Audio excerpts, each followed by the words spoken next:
Hi guys, इस tutorial में मैं आपको ये बताऊंगा कि हम अपनी वेबसाइट पर या अपनी वेब होस्टिंग कंपनी जो हमने वेब होस्टिंग हासिल की है, अब हम उस पर कैसे डेटा को होस्ट करवा सकते हैं। इसमें डेटा होस्ट करना बताऊंगा, यूआरएल नहीं। ठीक है, यूआरएल हम पहले ही होस्ट करवा चुके हैं। जैसे आप वेब होस्टिंग कंपनी के अकाउंट में जैसे आप दाखिल होते हैं, इंटर होते हैं, तो आपको इस तरीके से डोमेन की लिस्ट मिलेगी। यहाँ पर आपने जिस पर जाना है उसमें उसको सेलेक्ट करें। जैसे मैं 3 डोमेन है, मैंने काम जो करा है जैसे नासिरी स्कूल पर करना है, तो मैं इसको सेलेक्ट करूँगा। उसके बाद गो पे चले जाऊँगा। ठीक है, गो पर जैसे ही आऊँगा उसके बाद वो मेरे को यहाँ पर सारी की सारी इन्फॉर्मेशन भी बताएगा उस डोमेन के बारे में। ठीक है, कि कितना मैंने यूज़ किया और बैंडविड्थ कितना यूज़ हुआ है, या यूज़र नेम क्या है, पासवर्ड तो खैर ये बताएगा नहीं। उसके बाद अब हमने करना ये है कि हमने एक डेटाबेस क्रिएट करना है। डेटाबेस से मुराद ये होता है कि हमने जो डोमेन बनाया है उस पर हम वेबसाइट और कोई भी डेटा रखना चाहते हैं, तो उसके लिए एक मखसूस जगह बनानी पड़ती है जिसको हम डेटाबेस का नाम देते हैं। डेटाबेस दरअसल बनता है MySQL पर। जैसे ही आप इस पर क्लिक करेंगे तो आपके सामने एक नया एक ये फॉर्म आएगा। फॉर्म को फिल करके हमारा डेटाबेस क्रिएट हो जाए। आपको ये बता चलूँ, आप एक डोमेन के ऊपर, एक अकाउंट के ऊपर आप कई सारे डोमेन बना सकते हैं, लेकिन आप एक होस्ट करवा सकते हैं स्टोरी डोमेन को, लेकिन एक डोमेन के ऊपर आप सिर्फ 2 डेटाबेस क्रिएट कर सकते हैं। 2 डेटाबेस के अंदर आप 2 मुख्तलिफ वेबसाइट को होस्ट करवा दें। आप जिसको चाहें उन 2 में से जिसको चाहें आप नेट पर दिखा सकते हैं। चाहे तो आप दोनों को नेट पर दिखाएं, वाजे कर दें, या फिर आप फिलहाल ऐसा होता तो नहीं है कि 2 डोमेन नज़र आ रहे हों आपको, और एक डोमेन पर दो साइटें नज़र आ रही हों। फिलहाल एक डोमेन पे एक ही साइट होती है, लेकिन इससे ये फ़ायदा होता है कि आप मुख्तलिफ फाइल्स जो होती हैं, दूसरी फाइल्स जो होती हैं, वेब पेजेस जो होते हैं, आप दूसरे वो डेटाबेस पर भी डाल सकते हैं। फिलहाल हम डेटाबेस बनाना सीखते हैं। देखिए, ऑलरेडी मैं डेटाबेस बना रहा हूँ। डेटाबेस बनाने के लिए मुझे MySQL डेटाबेस का नाम देना पड़ेगा। उन्होंने ऑलरेडी आगे एक चीज़ इंसर्ट कर दी अंडरस्कोर के साथ। आपने सिर्फ यहाँ पे कोई भी अल्फ़ाबेट लिखना है, जैसे ABC लिख सकते हैं आप।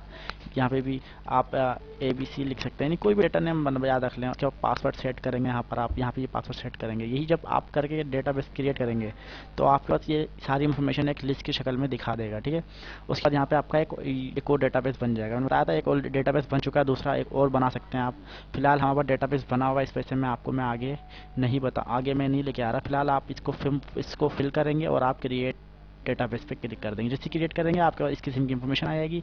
उसके बाद आप गो बैक चले आएंगे। ठीक है, यानी आपने कंट्रोल पैनल दाखिल हो जाएंगे। कंट्रोल पैनल आप जैसे यहाँ पर आते हैं तो अब हमने फाइल को मैनेज करना सीखना है कि हम कैसे फाइल को मैनेज करने का मतलब है कि अपलोड करना सीखेंगे कि हम अपनी जो कंट्रोल पैनल के जरिए कैसे अपनी वेबसाइट या अपनी होस्टिंग पर कैसे फाइलों को अपलोड कर सकते हैं। इसके लिए फाइल मैनेजर नामी फाइल पर आप क्लिक करेंगे।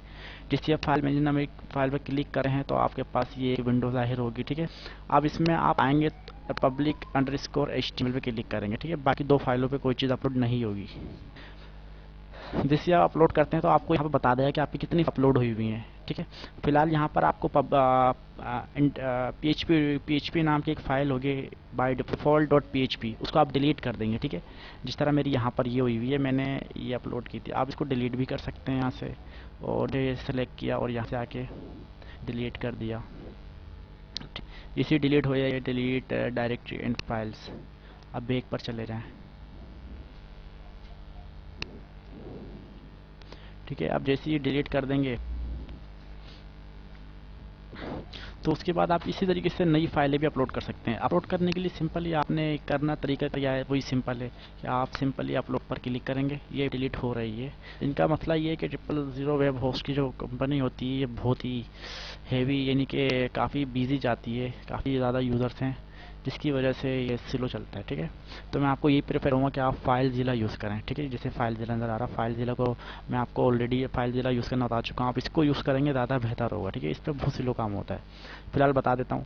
तो आप अब नई फाइल को अपलोड करने के लिए आपको बता चुका हूँ कि आप अपलोड पे क्लिक करेंगे। जैसे आप पे क्लिक करेंगे ये फाइल खुल जाएगी। अब यहाँ पर आप file enter here will be transfer to FTP server. ठीक है, आप यहाँ पे ब्राउज पे क्लिक करेंगे। उसके बाद आप जो सी फाइल भी अपलोड करनी है उसको सेलेक्ट करके ओपन कर देंगे। उसके बाद आपने जिसे फर्स्ट कर लें, ये फाइल है कि इसको आपने अपलोड करवानी, जैसी जितनी फाइलें आपने अपलोड करानी है तमाम की तमाम फाइलों को सेलेक्ट करें। लेकिन याद रखिए हर जोन सी भी फाइल आप अपलोड करा रहे हैं उसका साइज़ 5 MB से ज़्यादा नहीं होना चाहिए। जैसे आप उसको सेलेक्ट कर लेते हैं उसके बाद आपने इस बटन पर जो चेक का निशान है इसे क्लिक करना है। जैसे ही आप क्लिक करते हैं ठीक है, तो आपके पास वो आपको मैसेज देगा, मैसेज। और वो मैसेज की तरीके से देगा, अभी आपको ये भी पता चल जाएगा।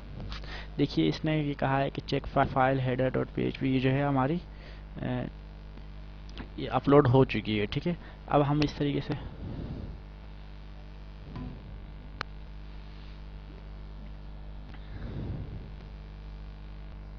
देखिए ये दूसरी फाइल ये आ गई। ठीक है, phd की ये दो फाइलें मैंने यानी एक मैंने डिलीट की थी, खैर फिलहाल ये हुई नहीं है, हो जाएगी ये।